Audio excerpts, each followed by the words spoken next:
lệ chính trắng nè suy lúc cần ruột lang nghe lưng lại cần bang lo nghe tôi đang cần ai biết tin nhẹ nguy hiểm và môi rem hôn dài bang lại đi trên hoa nụ mình tuan nát môi chung dễ li cần trong ta đi sai ta đâu chuyện thăng vỡ rồi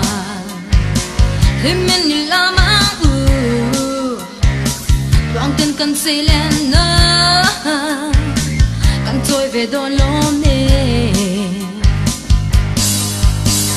linh lệ nguy hiểm tiếng dài thắng võ riêng linh dài anh rèn lại ca anh đâu mày tôn em đi linh lệ nguy hiểm và đôi môi đến hôn dài vang lại đi trên hoa nụ mình tuan nát môi chung dễ li cần trong ta đi xa